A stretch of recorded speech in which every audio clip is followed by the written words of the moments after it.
అయితే నీకు రక్షణ కల్పించింది ఎవరు? ఈ ప్రకృతే కదా. ప్రకృతి నుంచి గాలి తీసుకుని తల్లి, ప్రకృతిలోంచి నీటిని వాడుకునేది.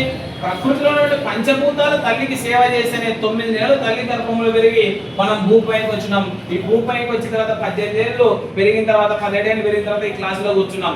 కాబట్టి ప్రకృతిలో కూడా మనం తీర్చుకోవాలా. ప్రకృతిలో తీర్చుకోవాలంటే ఏం చేయాలా?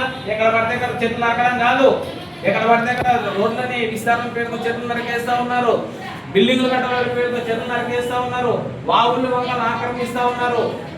వీటన్నిటిని అడ్డుకోవాల్సినటువంటి బాధ్యత కూడా మనందరిపై ఉంటుంది.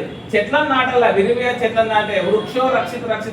వృక్షాన్ని మనం ఎంత కాపాడితే అవి మనం కాపాడతాయి. ఒక చెట్టు ఏ విధమైనటువంటి స్వార్థం లేకోకుండా దగ్గర 30 లక్షలు విలువ చేసి మనకు ఆక్సిజన్ మనకు అందిస్తూ ఉంది. మీరందరూ మెడికల్ ఫీల్డ్ ఒక ఆక్సిజన్ సిలిండర్ బి టైప్ కానీ ఏ టైప్ కానీ లేదా సి టైప్ సిలిండర్ కొనాలంటే బి టైప్ సిలిండర్ కొనాలంటే 600 రూపాయలు పడుతుంది. బల్క్ లో ఏ టైప్ సిలిండర్ కొనాలంటే 600 పడుతుంది. బి టైప్ సిలిండర్ కొనాలంటే 350 రూపాయలు పడుతుంది. అంటే కేవలము ఏ టైప్ వచ్చేసి 5 గంటలు వస్తుంది, బి టైప్ వచ్చేసి 2 గంటల నుంచి 3 గంటలు వస్తుంది. 2 నుంచి 3 గంటలు పడేటువంటి ఆక్సిజన్ మనము 300 నుంచి 350 రూపాయలకు కొంటున్నాం. మరి చెట్లు మనం ఏమి ఇస్తున్నామని చెప్పి మనం 24 అవర్స్ బతికినప్పటి నుంచి చిట్ట చివరి మధ్యలాగా మనకు ఆక్సిజన్ ఇస్తా ఉన్నాయి కదా. చెట్లు లేకపోతే మనం ఎట్లా బతుకుతాము? చెట్లు లేకపోతే వర్షం కూడా సమృద్ధిగా వచ్చేటువంటి పరిస్థితి లేదు. చెట్లు ఆక్సిజన్కే కాదు వంట సరుకు కూడా మనకు ఉపయోగపడుతున్నాయి. ఈ రోజు గ్యాస్ వచ్చింది, గ్యాస్ కన్నా ముందు ఏమి ఉపయోగపడినాయి?